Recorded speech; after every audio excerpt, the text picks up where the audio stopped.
Right on. Okay. Welcome everybody to today's webinar, eliminating downtime and uncertainty with a smarter solution. Right. So ideally, my name is Corey Dockendorf. I am a senior solutions architect here at Platform SH. I am joined today by my colleague Michael Riley. But before Hello. we dive in, I want to do a quick introduction for myself. So I've been in the industry for the better part of some 20 odd years in the tech industry, worked anything from aerospace to managed service providers to platform as a service. So ran the gambit. I've been the guy that's on the support floor for a while, and that was a lot of fun. So looking forward to having this conversation today and bantering back and forth with Mike here and talking about a couple things that maybe you as customers or potential tech folk have experienced in the past. And Mike, would you like to introduce yourself to the audience? Hi, I'm Michael Riley. I'm from the elite support team at Platform SH in the Americas. I've been a seasoned system administrator for around 6 to 7 years now, working on Linux systems, deep in the trenches. So you at least had the joy of doing the Linux stuff. I used to be a Windows guy, and that was, yeah, that was rough. It was rough. Oh, I've definitely done that too, so Yeah. Don't worry. So great. So today we're planning on tackling 3 specific critical challenges that are facing IT leaders today, right? Those 3, one is the lack of visibility with traditional hosting providers today, scaling infrastructure without drowning in the complexity and all the stuff that comes along with it, and then keeping your IT team focused, productive, and the most important thing, well rested. If you're struggling with any of these issues, you're definitely not alone, obviously, because we're already telling you all about it. But by the end of this session, hopefully you'll have some practical insights on how the right platform approach can really transform your operations and really make your company run more efficiently with less stress and more rest at the end of the day. So let's dive in. First thing, why IT leaders are moving away from hosting providers that keep them in the dark. This blows my mind because we are in a world where transparency and visibility is key, right? Traditional hosting providers often operate like black boxes, right? So you know something's happening there, but you can't see what. You have no numbers based off of it. It's just acting up. And this lack of transparency really creates like serious business problems because now you can't see what's happening with the infrastructure. Troubleshooting becomes a guessing game, and then issues that could be resolved in minutes drag on for hours, days. I mean, we've seen customers, or not customers, but we've seen companies lose thousands of dollars in revenue during outages simply because they don't know what's going on, right?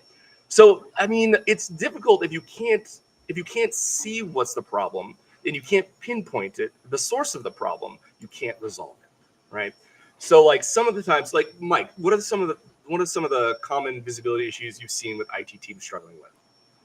Not having any visibility into metrics is a big one. Not being able to see resources with the typical like traditional hosting, GoDaddy, stuff like that, where you may be able to see some of the CPU, but you don't really get those in-depth metrics. Yeah, that becomes problematic, and it's not even just about troubleshooting either, right? It's about planning, right? Without having comprehensive monitoring and reporting and being able to see what is actually happening on the infrastructure layer, how can you make informed decisions about capacity? How can you make decisions about security or optimization? Right? You can't optimize what you don't know is not optimized, right? Right. So that could become problematic. So the other thing with that is like with modern PaaSes, and this is why I think this is interesting, like, cloud application platforms today and PaaS solutions are fundamentally changing this dynamic, right? Because now they're providing, Platform Message as well and Upsun are providing real-time dashboards. This is huge, right? Now we have like detailed logging, we have performance metrics, and it gives you a complete picture of your environment, top to bottom. And if you're not using one today, go out and get one. There's plenty of them, right? Yep. And that's always very interesting because it really tempers the expectations for that transparency change. over the past couple of years is like, oh, now I can see what's happening. Now I do know. I don't have to worry about digging through a bunch of logs, throwing this one out and throwing that one out, or throwing it into some ingestion system and saying, what's broke, right? Right. And you work with And a lot of our elite customers. So what do you think about that? Yeah, obviously, like showing the transparency and like trying to give them a good idea of what's happening very quickly early on into an outage is very crucial. They have tons of stakeholders they need to address. Um, it's not like a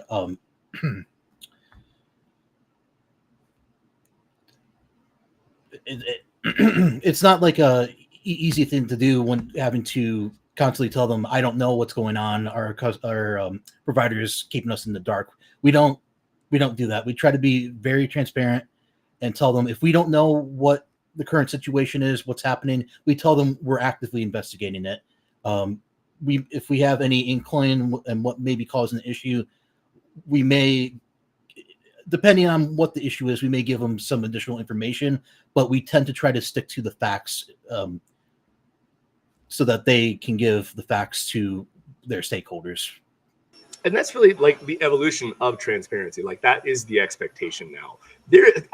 I still don't understand how companies can work with other companies for their IT needs. I don't know is not an answer. If you don't know and I don't know, how do I fix it? Right? Like how I need guidance, I need help, right? And if you're going to give me a black box or something that I can't actually operate with, I need you to tell me. You have to tell me because I can't fix it, right? Exactly.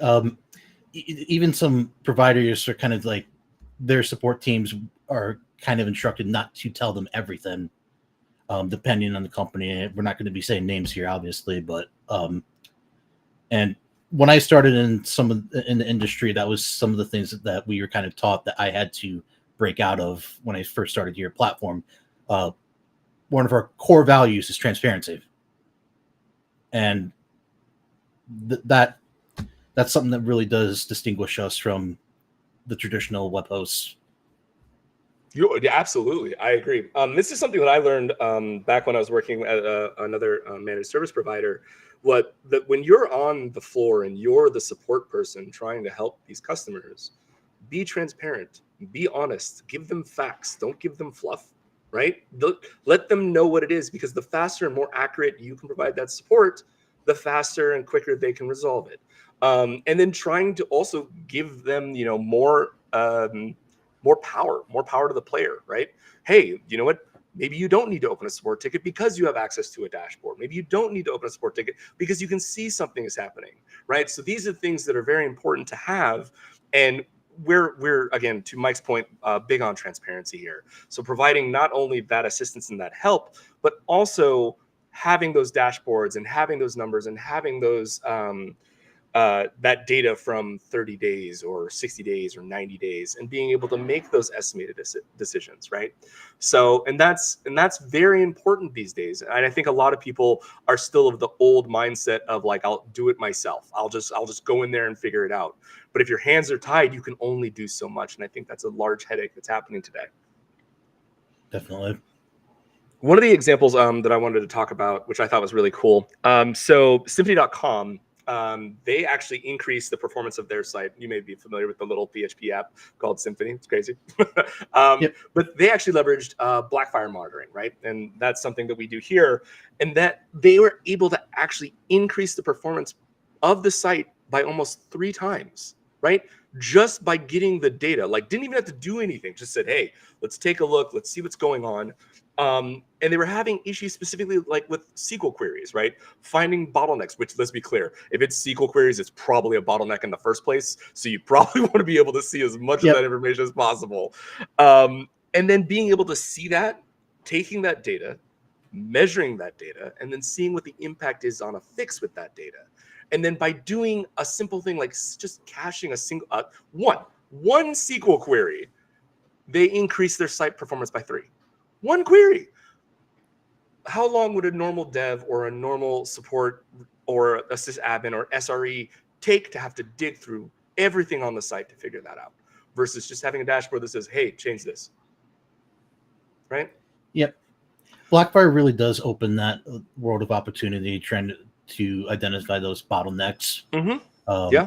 That is something that we, as a support team, do have to look at in terms of queries, whether it may cause an outage or slow your site down to a crawl. Yes. Because it's not able to serve traffic because queries are in flight, or it may even worse, stuck in some points. That's the other thing, right? We always talk about, well, what happens if it's non-performant? What happens if it's just not working? Right? Like it's just dead in the water, but you can't see that. So you don't, I mean, the age-old Java problem, or what was the Cold Fusion? Remember, I used to work Cold Fusion, and those that remember those days, that thing would get stuck all the time, like for whatever reason. It would just give up and be like, nah, that's enough. I've reached my memory threshold. I'm just not going to work anymore. But if you don't have like something to counteract and say, oh, this is stuck and not working. Oh, alert, danger, Will Robinson, I need to fix this. How do you know? Your site, you're being dinged for something that probably could have required a service restart. But how do you know? Well, you got to wait hours to try and figure that out. You got to wait until a support ticket is open to figure that out. That's not fair. A lot of places don't have that luxury either. Yeah, exactly. Depending on whether you even have a maintenance period. Some sites that may be running regional traffic, where maybe they might be able to pull off maintenance during the night. Other big sites don't have that luxury where they're online 24/7. Yeah. And again, back to the stakeholders, you have them breathing down your neck for updates, or even they might even refuse a maintenance request. Yeah, absolutely. And then guess what? You're just stuck. And this also, like with e-commerce configurations, could you imagine something like that happening on a Black Friday? Probably like one of your most powerful days, and something stuck. Well, what's stuck? I don't know. Every minute you don't know, you're losing money. Exactly. Right? So we try to push APM as a concept, even if it's not Blackfire. Anything. If you have anything already, if you have a New Relic subscription for something, and you may not have the APM package available, add it. Just get something. Anything. And again, we also talk about like from not just performance metrics, but also from like planning and expanding, right? And being able to do that and make those changes. And that's like, now we know that we're growing, we're getting bigger, we're getting, we're exponentially every year going 15 times or 20 times larger. That's great. How do you know how much you need? How many more resources? Are you doubling? Are you tripling? Are you quadrupling? How do you know what that looks like? Again, having those metrics are very important to be able to see, to have that and see that and get that information. So transient issues that occur under a certain load are also something you need to look at. 100% is great for identifying. Absolutely. And this is again why these IT leaders are looking at this and going, we got to move away. We can't work on these dark black boxes and not do anything with them. Like it's not beneficial to the company. It's not beneficial to your teams, and it just really staggers not just performance but also growth. So let's talk about the next one. I think we've killed that one enough. Let's talk about scaling, right? So how to scale and optimize infrastructure without adding complexity. And that's always fun to talk about. Like, I'm going to add things, but I'm going to try and make it not complex. So it's like every time you add something to the rubber band ball, it becomes more complex. Like you can't get around it. But with that traditional approach, scaling is pretty much, need more capacity, add more servers. Need more performance, add more components, right? You add more performance, you need more hardware. Throw hardware at it. That was the old mentality, right? Throw more hardware at it. What's my Kubernetes cluster doing? Throw more nodes at it. We'll just keep going until it just grows exponentially, and then I don't know what I'm running anymore. So before you know it, you end up having infrastructure which resembles like a Rube Goldberg machine, technically functional, but ridiculously complex. And then this goes back to that troubleshooting piece. It's like, well, what's broken? This piece of duct tape that's over here. Well, what were we using the duct tape for? It was a long time since we used that duct tape. Not so sure, but I'm sure if I rip it off, half of the machine, I will have MacGyvered this thing and half of it will fall apart. So what do I do with that? So You with take them, away that tape. You take away yeah, that tape, and you find a big gaping hole where it just used every to be a time. tiny crack. Every time, and you're like, oh, should use spackle, right? So but the modern PaaS approach and the cloud application platform approach, this flips the script, right? It's you leverage automation, you look as infrastructure as code, so you're looking at it just the same way you would do with your Git repository. It's intelligent orchestration that scales resources without scaling complexity, scaling up and scaling down. That's another big one, right? Everybody wants to go and get bigger. Nobody ever talks about going smaller, reducing back to what you were. Why be on 9 nodes when you really only need 3? You only needed 9 nodes for a couple days or maybe a week. You don't need them for the entire month, year. So that becomes that bloat that a lot of the hyperscalers are seeing, where they'll upsize you into oblivion. However, you may not need that on a Tuesday in the middle of like May. So, and that's very interesting, because instead of manually provisioning a lot of these new servers when traffic increases, that's usually the biggest one, right? Traffic is always Or error rate. or error rate, right? Those are two of the big reasons that having the right platform can actually automatically scale those resources based on demand patterns, then scale them back down when they're no longer needed without any of your intervention, right? If this happens on a Saturday, I'm not panicking about it because it's okay. The infrastructure is going to increase and decrease as necessary. And then also having the support team behind it for whatever provider you're using that has human eyes on that. We can't rely everything on automation because, again, it is still only code. So it's only as good as you can write it. But having human eyes and human interaction to say, yes, we are scaling because this is valid traffic. We are scaling because this is an event. We are scaling to make sure that the customer is remaining online as much as humanly possible. That's key. And again, goes back to my previous comment, I don't know is not an answer. Well, why aren't we scaling properly? Is something stuck? I don't know. We're looking into it. The longer you look into it, the longer I'm down, then that's costing me money. So, and I'm sure, again, Mike, you've probably seen scaling challenges that have probably proven most difficult, error rates, whatnot. Um, how do when those happen, like what is the, first off, what's the customer like most of the time? Probably in a panic at that point. And then Yeah. how are we usually helping them in that? Keeping an eye on the auto scale process. So our internal tools will alert an engineer if anything were to go wrong during the upsize process in general. It doesn't even necessarily have to be auto scaling. If you request more resources and something happens during that process, it alerts the on-call engineer. There's eyes on it. Even during the weekend, we keep a close eye on that type of stuff. Yeah, and Because that's your yeah, resources are huge. paramount. Yeah, absolutely. Absolutely. And it's also interesting, like this goes back to like the support piece and that support conversation. I think it's interesting. Like I've seen other providers that have said like, yeah, sure. Are you 24/7? They're like, nah, we'll cover you 24/7 during the week. Saturday, Sunday, we're 9 to 5. Well, what happens after 5 o'clock? Am I watching it? Are you watching it? Whose turn is it? Yeah, that's concerning. it's definitely an awkward question It for is. any stakeholder that isn't aware of it. Yeah. What do you? I've had Yeah. that happen a couple times. Yeah, like it's the idea. It's blows my mind. The idea to have that after 5 p.m. Like, am I the 5 to 9 guy? Is that my job? Am I just going to stay up and wait for something to happen? Hopefully, we've already implemented monitoring and optimization, so I'm not worried about it as much. But still, I would like to, whoever my provider is going to be, I'm going to make sure that like I need that support. I need to be able, I should be on this all the time as much as humanly possible. Again, 24/7, 365, that's a realistic number. And from a support perspective, that should be the expectation.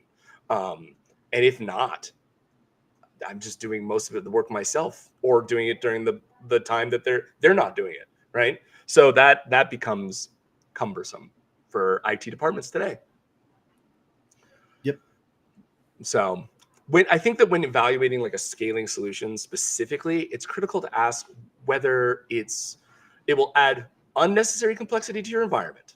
That's a big one. Like, sure, anybody can scale, but what does it do to my app? What does it do? What is being added in that I now have to manage, someone else has to manage. If I lose a team member for whatever reason, say they won the lottery and they leave, great.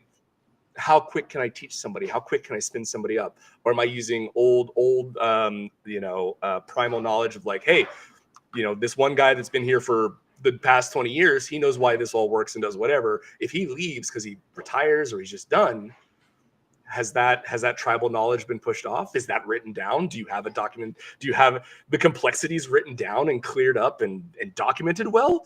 Because if not, it's crazy. Everybody's leaving my house today, right in the middle of my webinar. It's great.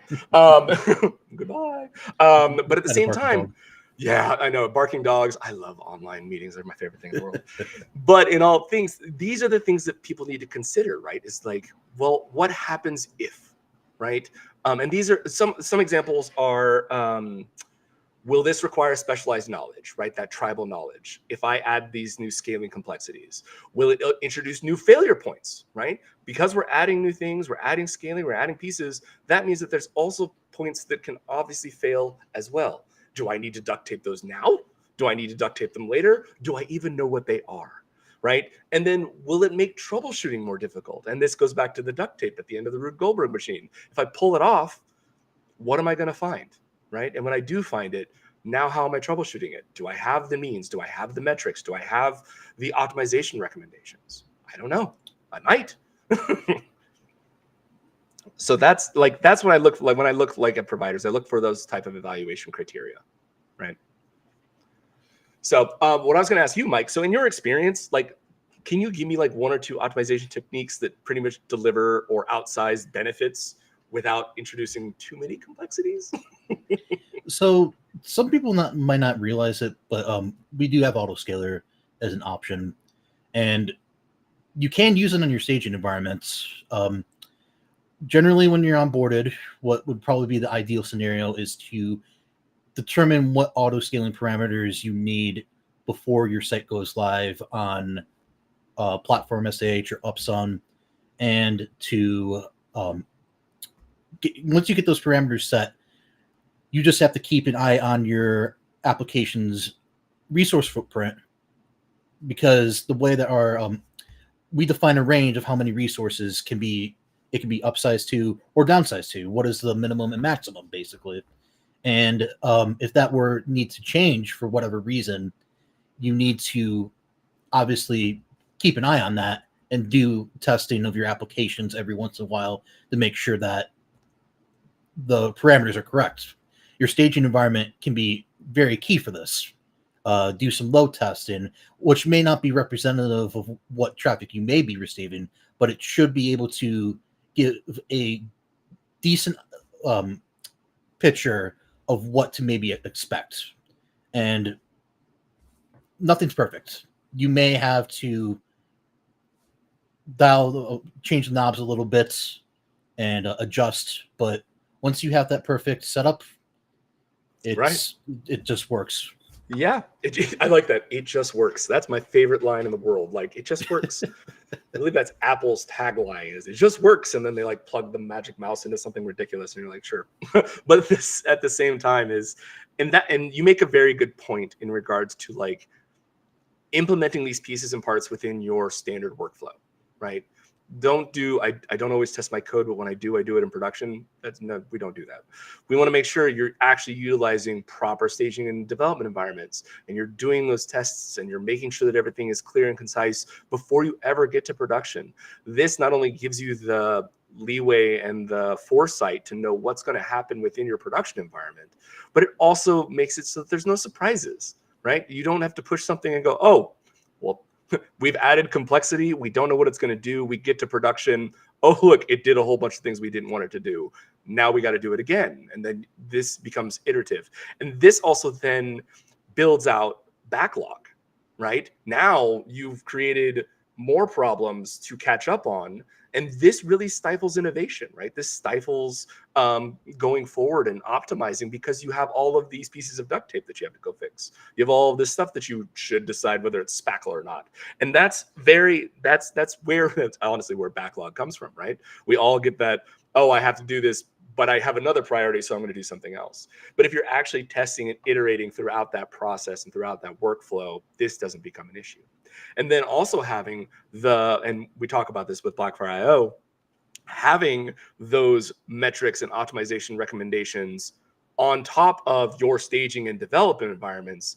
Again, we're getting rid of those black boxes. We're not just saying, hey, we're going to throw this in dev and see how it works. We're going to look at it and then we're going to measure it and we're going to see what it's going to do. That way, when we get to production, it should work the same way and those metrics should match. And now you have less to worry about and you have less to catch up on.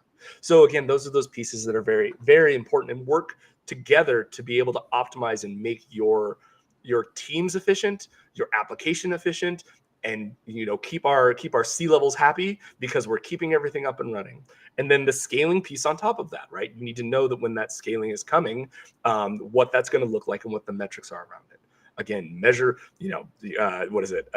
measure twice, cut once, right? So that's the deal here. And that's very important to keep that workflow. And this is when we talk about running infrastructure as code, like within the same way as like all of that mentality, all of those workflows should apply the same way today.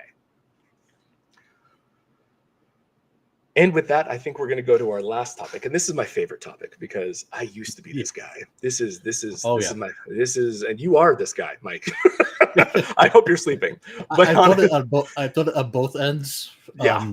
Both from running in a business, Mhm. depending on like, I think it was GoDaddy at the time. Sure. And then seen it from the other side from working on the platform support team. Yeah. Yeah. And this topic is choosing the right platform, which allows your IT team to stay focused, productive, and I will say well-rested, right?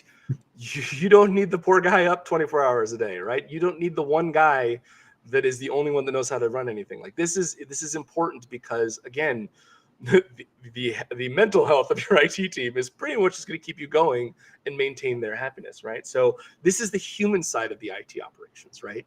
There's a hidden productivity. There's a hidden productivity tax that comes with managing complex infrastructure, constant context switching, alert fatigue. That is a thing. Please don't send me 1,000 emails at 3 o'clock in the morning because something went wrong, right? The dreaded 3 a.m. wake up calls. I've been on that side of the house. I've done both. To your point, Mike, I've been the guy that has to call you at 3 a.m., but I've also been the guy that has been woken up at 3 a.m. And trust me, neither of those people are happy. It's just exactly. Nobody likes 3 o'clock. I don't want to call you. You don't want me to call you.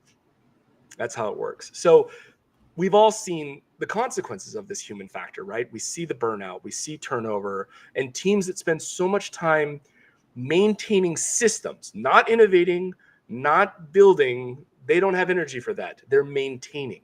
And this makes it so that your application lifecycle becomes stagnant. And everybody goes, well, why don't you just move to the next version of XYZ? I'd love to, but we're still trying to mitigate the last update, right? We're still trying to figure out that last thing. And then that just stacks and that stacks and that stacks. And even having large existential IT teams, it's still going to happen. It's still, someone's going to be doing, I'm going to do a feature update. I'm working on my production environment. Everything is great. Left hand isn't talking to the right. Let's push. Everything's broken. We've added complexity. What do we do now? Back to the drawing board. We go back to the conversation, etc. So, and then, but having the right cloud application platform means that you can fundamentally change this equation, right? Features like self-healing infrastructure is a big deal, right? Intelligent alerting, right? That reduces noise. Don't give me an alert for everything. Tell me when things are broken. Don't just tell me, I don't need an email every 5-10 minutes. It's like, oh, everything's running fine. Everything's fine here. Thank you. Everything's fine. And how are you? I don't need that in my life. Yeah. And then automation of routine tasks, right? We live in a world, and I'm going to say it, we live in a world of AI. We live in a world of automation. We live in a world where things can be, menial tasks can just be set up routinely. Use that. Don't have the one person that's like, what is your job? Don't be the Homer Simpson that your job is to push the button, because that could be automated. Just automate that task. Then that person who has a skill set can work on something else. and progress the project, progress the application. And that it really can change how your team works, right? It makes them work faster and more efficiently, right? And that's the big point. That's what we want to get to, is we want to be able to run efficient and run and not do those menial tasks. So with that being in mind, this is the thing that I'm going to ask you, Mike. How do we measure metrics for the human aspect? So depending on whether it's a smaller team size always kind of, there's going to be different approaches. If you're running a worldwide site, obviously the way you measure metrics is going to be a little bit different. So I like to, what I did before was measure time to resolution in terms of, and as well as the frequency of alerts. Your monitoring solution is a big key metric when trying to measure what your team is spending time doing. Are they spending time fixing stuff that is constantly appearing one after another, daily, weekly, monthly? How long does it take to fix it? How much time are you wasting on system performance that should otherwise be spent on maybe improving the system or other tasks? Like for small teams in particular, sometimes it falls to the developer. Sometimes you don't even have a dedicated sysadmin for it. And when I worked on a small team, I was the sysadmin, and then there was a developer who was also my manager at the time. If I wasn't available, it all fell on him. And what would sometimes happen when I'm not around or I was absent on vacation for something, he wouldn't spend nearly as much time on developing. Rather, he'd be doing sysadmin work and working on other types of issues that may pop up. Yeah, definitely. And that becomes that ROI piece, right? That ROI of not just the application and the platform itself, but the team's productivity, right? How long are we keeping these guys around here? And what are they doing? What are they working on? Are they just doing the same thing over and over? Are they just doing the menial tasks, like you said, the system administration tasks that probably don't need to be done or can be done in an automated fashion? And then going to work on something else or working on system pieces that matter and are going to leverage the application rather than, again, that backlog, right? So, and then of course you do this, then this increases team productivity, this increases retention rates, right? And so all of that has to look like from a business perspective of an ROI, especially as an IT team, because we all know everybody's going to ask the budget, be like, why do you need more help? Why do you need more help? Well, if you're asking for more help to do menial tasks, that doesn't make any sense. But if you're asking for more help because you're progressing the product, that's a different conversation. And that's the conversation need to be had. Or the other question that usually comes with it, why is this other stuff getting delayed? Oh, what are you spending your time on doing? Oh, and then you have to explain to it. Walking into a new business, like your first couple weeks, sure, and then having to explain to them like why you need all this new stuff, and just explaining what state you found it in, that they weren't even aware of. That's the other one. Like you end up with a new employee that comes in and sits down and goes, why are you doing this? Why are you doing this? And then digging and digging and digging. And the other thing that I hate, outside of we don't know when I ask a question, can't stand that. But the other piece that I can't stand is when they say, we've always done it this way. And you're like, so you're just not going to change anything? You're not going to get better, faster, stronger? Well, we've always done it this way. There's 1,000 ways to knit a sweater. Like, let's try something different. Like let's figure out a way to make this better, or make this process better, or reduce the time on and those bottlenecks. I'm gonna drop a book name, but I haven't done this in a while. There's a great book, especially like within DevOps piece, called The Phoenix Project. This book is fantastic. If you're working in DevOps or working in IT, highly suggest this book, because it explains, like, when you're looking at it, you're like, we've always done it this way, and then start really analyzing those bottlenecks and removing those bottlenecks out of your DevOps workflow can save you so much time. And you'll find processes that are 5-6 years old and go, well, technology has moved significantly and has solved for that. We should fix that now. We should automate that now. We should build in that better, that intelligent learning, right? Thanks, Travis. But yeah, it's a great book, but it explains how DevOps thinks. And you go, why is this? We're trying to, funnel everything through this small head. And you're like, well, why don't you increase the size? Oh, that's genius. But we've always done it this way. Well, let's just see what happens. And that's a really big piece from a team productivity, because again, you're eliminating those menial tasks and you're making it so that you can have a sustainable IT operation going forward, right? So these are a couple of things that I like to really lean on, like, is think of your IT department and think of the ROI based off of it. And that's how you measure the human perspective of your DevOps team. Happy IT, happy life. I mean, they're really the guys that are controlling the app at this point. So, Especially and then they get to sleep. Them happy. Yeah. And then we get to the well-rested piece, right? And this goes back to the conversation of having a weekend or having a provider that only provides support till 5 p.m. Well, someone has to be up from 5 p.m. till 9 a.m. Great. Guess who that's going to most likely be? Your IT team. Well, we talk about well-rested. We want them to sleep, right? If something happens, I want to know that my support team, with whoever my provider is looking at it, actively making sure that it is working properly. And if it doesn't require my attention and can be solved and resolved back on Monday, great. Let's make that happen. I don't need 3 o'clock in the morning so someone to tell me that we're having a lot of traffic because something happened or something happened in the middle of the night and my site's now blowing up. Great. It should auto scale. It should scale up and manage that traffic with human eyes, making sure that's working properly. Great. And then on Monday, I check my email. It's like, hey, we had to upsize you based off this traffic. Here's just the facts of why we did this and verify that it is valid traffic. Great. And then we scaled you back down on Monday. Fantastic. I had a lovely sleep on Saturday evening, woke up on Sunday, bright, bushy-tailed, and look forward to Monday, right? That's the piece that you need from your support perspective, is that you should let those automated tasks happen. And on the weekends, not have to worry about, well, who's up 3 o'clock in the morning getting the call? Am I giving you the call? Are you waiting for the call? Nobody wants a 3 o'clock in the morning call. No one does. And it's always funny because it's 3 o'clock in the morning. This is my favorite thing. 3 o'clock in the morning is always the bar. I don't know what happens at 3 o'clock. It's like the witching hour. Something happens at 3 o'clock and all IT breaks. It's never like midnight. Like, I've never gotten a call at like 10.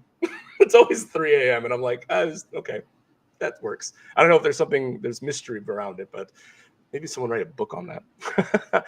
So alongside this, right, a couple of different things is with this also would affect like on-call rotations. That's another big one, right? How if you've ever worked at MSP, Mike, you've seen this before, those on-call rotations of these people coming in and out, right? I'm on call this time on. Well, if you have a good support system and you have those automation and scaling pieces, your on-call shrinks, right? You don't have to worry about it. Yeah, you got to be on call, but you're not answering the 3 o'clock in the morning call because you know it's going to work.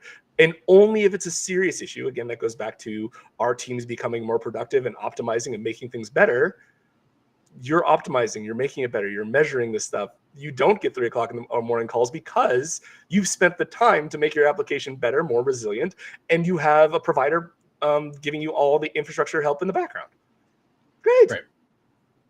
It's a team effort. Yep. Yeah. And then all of that is benefit for your teams and the company as a whole. So, yeah. So right now we're coming up to about 1:40 my time. I don't know. That's how time works. 1:38, I guess. What I wanted to do is I wanted to see if there were any questions from the audience, anything about anything we've touched on today with these 3 topics. We had a lot. Oh, okay, great. What are some examples that you've seen of unrealized ROI or value brought to IT teams that may have left platform upside? Oh, this is a fun one, Mike. I'm going to leave this one to you. So the question is, what are some examples that you have seen of unrealized ROI or value brought to IT teams that may have left platform upside and then came back? Mike, I leave it to you. So we've seen sometimes with customers where they're obviously upset or their stakeholders may be pushing their hand to leave, not realizing how much potential value that we bring. We had one particular customer that this happened. They left us. We helped them migrate off on good terms, and we always try to do it on good terms. And when we got about 8 months later, they came back asking us about coming back, and the reason for it was because they realized the amount of staff they would have to hire to maintain the AWS cluster on call as well. Most people don't realize, like, okay, the people that you hire may be able to do on call, but as we said throughout this webinar, it's the other time zones, EMEA, APAC. You may not be covering those time zones, and then the cost just balloons up to where you probably be getting more value proposition from us, or be even significantly more having to hire staff or an MSP to manage that. Ultimately, that's what ended up happening, and they came back to us. We sat down with them to any grievances they had. We took them to heart. We started coming up with a plan to get them on pretty much the best plan we can get them on. And at the end of the day, they're a very happy customer. We interact with them a lot. We've had very little complaints. It's been a smooth transition. And that's not the only time that that's happened. We've had that happen multiple times where people have come back realizing the value proposition.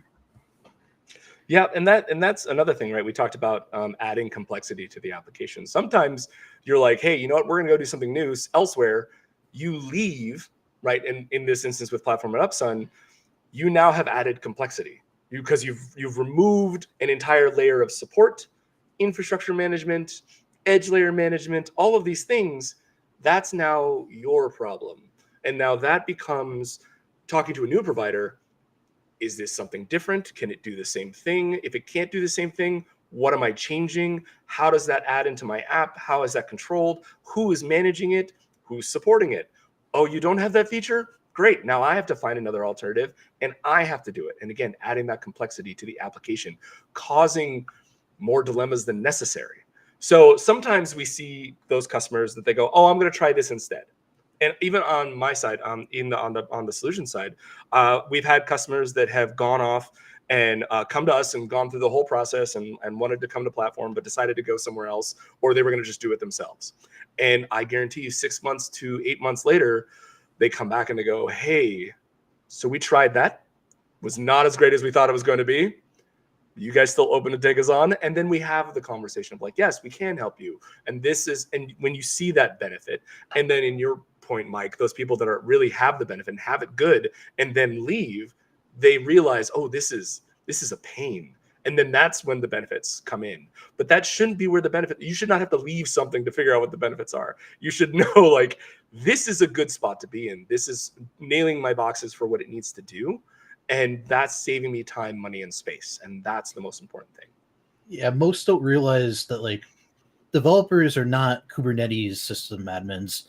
Kubernetes and other types of those frameworks add a lot of complexity, and you essentially have to hire a completely different person just to handle that, even an entire team separate from the developers. And most don't have that on standby.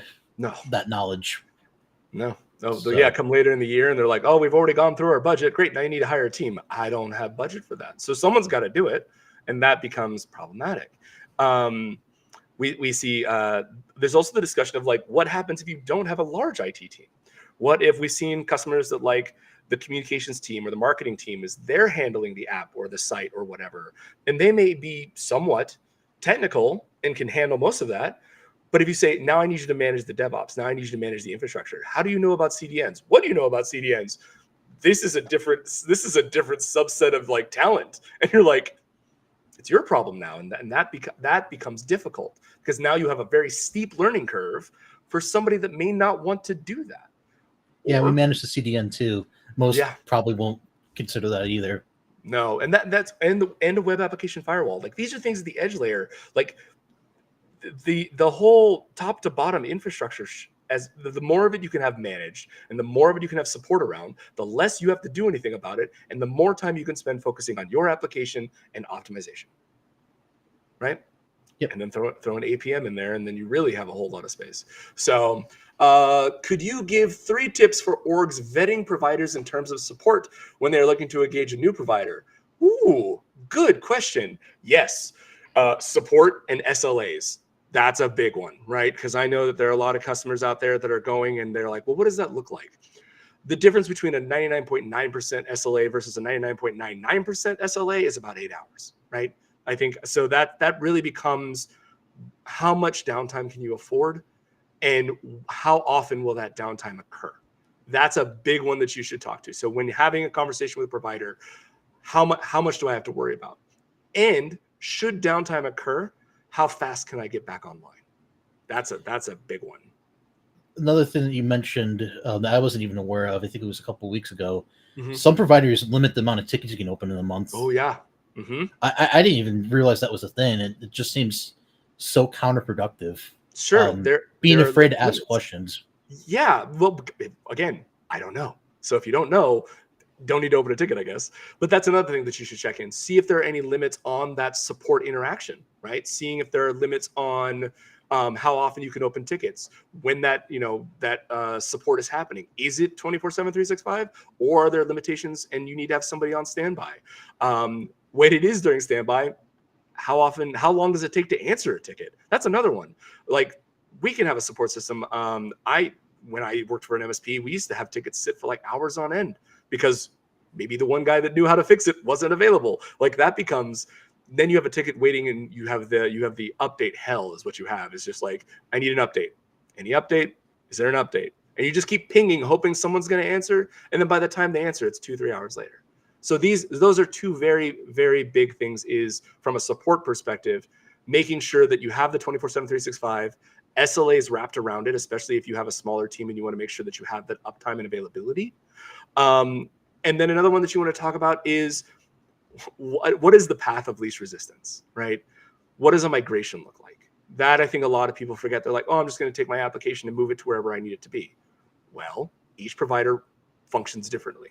So make sure that when you're looking at a provider, they're not just whatever the new hotness is for the week that someone saw at a conference. Make sure that it's actually something that's going to work. And again, not add a lot of complexity into your already complex app, right? The less complexity, the easier the migration, et cetera, et cetera.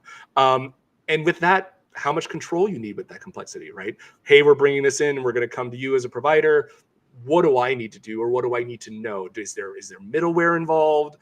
Is there a piece or part that we're not using today that we're going to have to start implementing, and what's that going to do to our application? Will there be a performance degradation? Am I adding this additional piece? Right? Those are the things that you want to do when you're vetting these orgs, because those key points will save you a lot in the long run, make the migration smoother, and once you're migrated, again, your IT team will be well rested. Also, look at the support tiers to see how much it differs depending on what tier you're on, as well as maybe also consider what the cost is. What are they showing you front and center? Are they actually showing you enterprise, their highest tier support plans? Then ask about costs, because you don't want to be blindsided by that when you go to talk with them about potentially getting the service, and then you find out that it's going to fall out of your budget because of just support. Yeah, is so exorbitantly expensive. Right, and the ROI on all of it, right? We always want to make sure that whatever the provider is providing is going to what it covers, right? So like the ROI. So like we'll use platform as an example. When you look at that, we're managing the CDN, we're managing the WAF, we're managing the infrastructure, we're managing the storage. We're also providing an application performance monitoring tool as well as a profiler on top of the stack. And all of that comes included. So with having just that large chunk, you've got edge, storage, and infrastructure, that's going to save a lot of time, right? And then having SLAs wrapped around all of that is substantial. And when you look at these providers, that's what you have to think about. Like, am I going to this provider and they're just providing the application layer? well, what am I doing about storage? Am I using an S3 bucket? Am I using Glacier storage? Like, what am I using there? Versus, okay, well, who's managing the edge? Am I doing that? Are they doing that? That becomes the conversation. Like, what pieces are they doing versus what pieces you're doing, and looking at the return on investment on those pieces. Good question. I like that one. All right. Any other questions? All right. I don't believe we have any more questions. So what I want to do is I just really quickly want to summarize a few key takeaways. So in regards to IT leaders moving away from hosting providers, specifically the visibility gap, right? Real business costs of operating blindly, transparency failures and their consequences. We need to look at those on a day-to-day basis and understand, like, when you're looking at new providers and looking at new cloud application platforms and PaaS and platforms, that you understand that how is this going to help you, and what can you see and what can you manipulate, as well as what can help you be better by moving to whatever this provider is. Choosing the right platform, scaling and optimizing infrastructure. Another big thing in this day and age, scaling is key. Do you go up? Do you go down? Do you stay stagnant? And then planning accordingly, right? Getting out of the traditional scaling dilemma of like more capacity often and increasing complexity. The automated scaling approaches, creating automation and processes, repeatable processes, and removing that layer so you don't have to worry about a lot of the little minutia all the time. And then really managing your infrastructure as code, right? Using those principles that make your scaling more predictable and available, right? And then finally, choosing the right platform, right? Again, letting your IT team sleep. That's the big one. We want to make sure that that hidden productivity tax of managing those complex infrastructures, keeping that in mind from a cost perspective, alert fatigue, right? Getting away from a ticket every 5 seconds for no reason, just to say everything is running smoothly.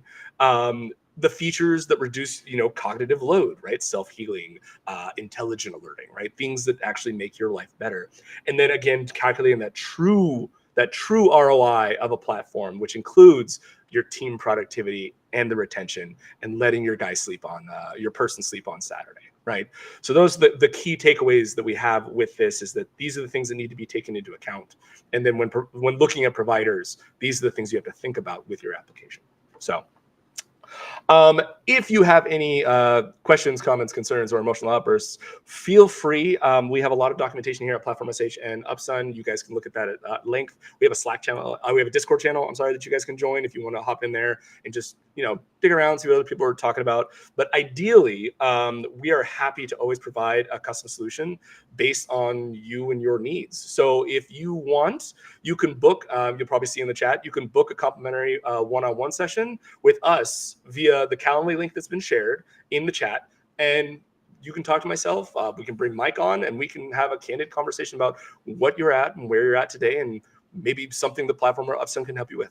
So these are the real key points. So Michael, thank you so much for being on this with me today.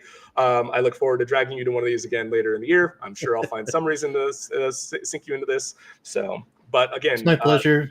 It was my pleasure to talk about this. If also want to highlight the Dev Center for Upsun. That's also a fantastic resource to look at if you're interested in the world of Upsun. It is the future. It is the future for sure. And yeah, if you even if you just want to call us and schedule us a demo, again, use that calendar link and let's set up some time for sure. But again, thank you everybody for your time. Really appreciate it. Enjoy the rest of your day, and we'll catch you on the next one. Thanks everybody. See ya.